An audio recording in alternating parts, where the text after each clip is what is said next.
مفتی صاحب اگلا سوال ہمیں وائس نوٹ میں موصول ہوا ہے، میں پہلے کرتا ہوں، آپ سنیے گا۔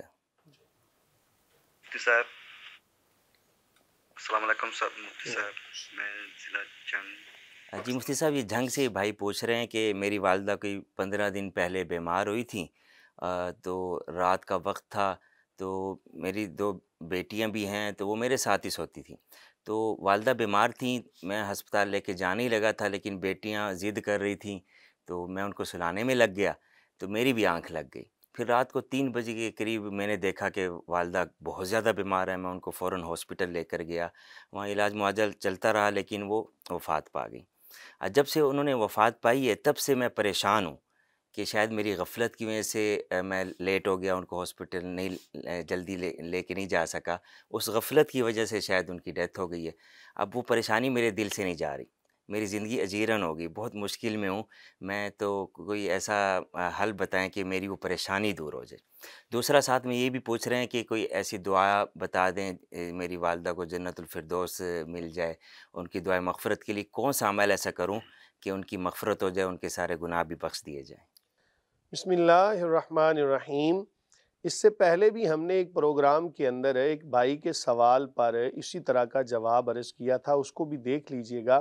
واضح رہے کہ جب کسی کا وقت آخر آتا ہے جہاں پر اس نے سانسیں دینی ہیں، یوں سمجھ لیں کہ اس کا وقت آخر جب آتا ہے تو وہ بندہ خود بخود وہاں پر اللہ تعالیٰ کے حکم سے پہنچ جاتا ہے کسی نہ کسی بہانے سے۔ تو آپ کی والدہ صاحبہ کا وقت آخر ہی وہاں پر تھا جہاں انہوں نے سانسیں دینی تھی، اس حوالے سے آپ پریشان نہ ہوں۔ یہ تمام کی تمام چیزیں نا بہانے ایک طرح سے بنتی ہیں، کہ کوئی بہانہ ایسا بن جاتا ہے، بندہ فلاں ہاسپٹل میں چلا گیا، تو غفلت آپ نے جب اپنی طرف سے پوری ایمانداری کے ساتھ، خلوص نیت کے ساتھ اپنی والدہ صاحبہ کی خدمت کی، تو امید کرتے ہیں کہ آپ کے اوپر ایسا کوئی گناہ نہیں ہوگا جبکہ آپ کی نیت خالص ہو۔ آپ کی لاپرواہی تو اس میں شامل نہیں تھی، تو اللہ تعالیٰ کی طرف سے ایک آزمائش بن گئی، کوئی ایسا بہانہ بن گیا۔ رہی بات یہ کہ آپ اپنی والدہ صاحبہ کے لیے جناب دعائے مغفرت کریں۔ جب آپ نماز پڑھیں گے تو یقینی طور پر اللہم رب جعلنی مقیم الصلاۃ ومن ذریتی ربنا وتقبل دعا ربنا اغفر لی ولوالدی، جب آپ یہ الفاظ پڑھیں گے، اپنے والدین کا تذکرہ کریں گے، تو یقیناً ان کے لیے دعائے مغفرت ہوگی۔ اس کے علاوہ آپ صدقہ جاریہ کے طور پر کوئی بھی چیز بنوا سکتے ہیں، جیسا کہ حدیث میں آتا ہے جس کا مفہوم ہے کہ حضرت سعد رضی اللہ تعالی عنہ، آپ کا جب وصال ہوا تو حضرت سعد رضی اللہ عنہ کریم آقا علیہ السلام کی خدمت اقدس میں حاضر ہوئے، یا رسول اللہ صلی اللہ علیہ وسلم، میری والدہ صاحبہ کا اچانک وصال ہو گیا، مجھے لگتا ہے کہ اگر ان کو وقت مل جاتا تو وہ کوئی صدقہ کرتی، تو یا رسول اللہ صلی اللہ علیہ وسلم میں کون سا صدقہ کروں؟ تو رسول اللہ صلی اللہ علیہ وسلم نے فرمایا کہ تم پانی کا صدقہ، کنویں کا صدقہ کرو۔ تو اب وہاں پر ضرورت پانی کی تھی تو رسول اللہ صلی اللہ علیہ وسلم نے اسی کا حکم ارشاد فرمایا۔ تو آج اس معاشرے کے اندر آپ دیکھیں کہ کس چیز کی لوگوں کو ضرورت ہے، عوام کو ضرورت ہے۔ اگر کسی آپ اگر صاحب استطاعت ہیں، اتنا افورڈ کر سکتے ہیں، آپ ان کے لیے کوئی میڈیکل کیمپ لگا دیں۔ اگر ایسا ممکن نہیں تو جناب آپ کسی مدرسے کے اندر طلباء کے اوپر خرچ کریں، یہ صدقہ جاریہ کے طور پر ہوگا۔ جہاں جہاں ان کی آواز جائے گی، آپ دینی کتابیں لے کر جناب طلباء کو دے سکتے ہیں، طلباء کو کپڑے وغیرہ لے کر دے سکتے ہیں، اور اس کے علاوہ دینی مدارس جو صحیح معنوں میں دینی مدارس ہیں ان کے اوپر آپ خرچ کریں، یقیناً آپ کی والدہ صاحبہ کو یہ صدقہ جاریہ کے طور پر ثواب ملتا رہے گا۔ اس کے علاوہ بھی آپ اپنے دیگر رشتہ داروں کے اندر دیکھیں کہ کون ایسا مستحق ہے، اس کو آپ کپڑے لے کر دے دیں، کوئی دین کا علم حاصل کر رہا ہے، کوئی طالب علم پڑھ رہا ہے، اس کی آپ فیس ادا کر دیں۔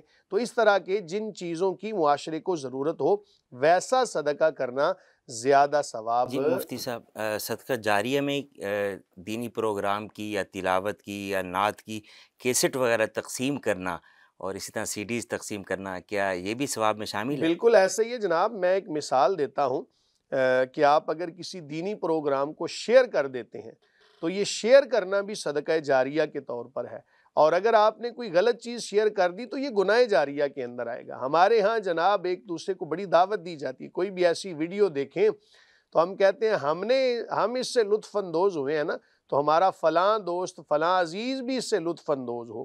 تو اگر آپ نے کوئی گانے کی ویڈیو یا کوئی ایسی جناب کوئی فحاشی عریانی پر مبنی ویڈیو شیئر کر دی، جتنے لوگ دیکھتے رہیں گے گناہ جاریہ بھی ہوگا۔ اور اگر اچھی ویڈیو تھی آپ نے شیئر کر دی، تلاوت قرآن پاک تھی، مسائل تھے، نعت رسول مقبول صلی اللہ علیہ وآلہ وسلم تھی، تو جو بھی دینی پروگرام ہے اگر ان کو شیئر کیا، جہاں جہاں تک لوگ سنتے رہیں گے آپ کو بھی ثواب ملتا رہے گا۔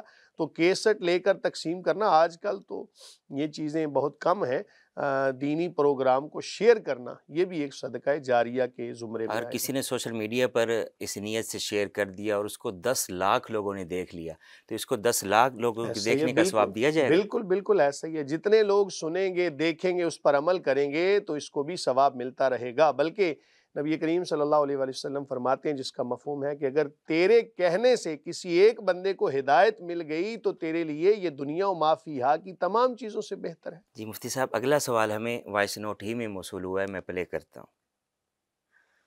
مفتی صاحب میرا نام محمد امجد ہے، میں سعودی عرب میں رہتا ہوں۔ جی مفتی صاحب، سعودیہ سے بھائی سوال کر رہے ہیں کہ میری سسٹر پنجاب میں رہتی ہیں، تو ان کی بچی پیدا ہوئی تھی، پھر وہ بیمار تھی، ایڈمٹ بھی رہی ہاسپٹل میں، تو وہ فوت ہو گئی۔ اب وہ بچی خواب میں آتی ہے میری سسٹر کے، اور وہ دودھ مانگ رہی ہے، تو وہ اس کی تعبیر پوچھنا چاہ رہا ہے کہ اب اس کا کیا حل کرنا چاہیے، اس سلسلے میں کوئی صدقہ کرنا چاہیے یا کوئی اور مسئلہ ہو شریعت میں، جو بھی ہو تعبیر وغیرہ کے سلسلے میں آپ رہنمائی فرمائیں۔ بسم اللہ الرحمن الرحیم۔ بعض دفعہ انسان جو کچھ صدمہ ظاہری جو ایک زندگی ہے اس کے اندر دیکھتا ہے نا، وہی چیزیں خواب کے اندر نظر آ جاتی ہیں۔ اس سے پریشان نہیں ہونا چاہیے۔ ظاہر ہے کہ ایک بہت بڑا صدمہ ہے کسی کی اولاد کا پیدا ہونا اور پھر فوت ہو جانا۔ اللہ تعالیٰ آپ کی بہنہ کو صبر جمیل عطا فرمائے اور نعم البدل عطا فرمائے۔ اللہ تعالیٰ اچھا بدل ان کو عطا فرمائے۔ جہاں تک خواب کے اندر نظر آنے کا تعلق ہے تو یاد رکھیں کہ اس سے پریشان نہ ہوں۔ جب بھی نیند کو حاصل کرنے لگیں تو باوضو ہو کر سوئیں۔ اگر ایام مخصوصہ گزر چکے ہیں تو پھر باوضو ہو کر سوئیں۔ امید کرتے ہیں کہ ایسے وساوس اور ایسے خواب جو ہیں یہ ان کو نہیں آئیں گے۔ اس کی کوئی خاص تعبیر نہیں بنتی جناب، صرف وہ ایک ذہن کے اندر جو ایک نقشہ بن چکا ہے نا، وہی چیزیں ان کو خواب کے اندر نظر آتی ہیں۔ یہ بھی یاد رکھیں کہ جب سونے کے لیے بستر پر جائیں، بستر کو جھاڑ لیں، سنت ہے۔ اسی طرح باوضو ہو کر سوئیں، دائیں کروٹ پر سوئیں اور آیت الکرسی کا ورد کریں۔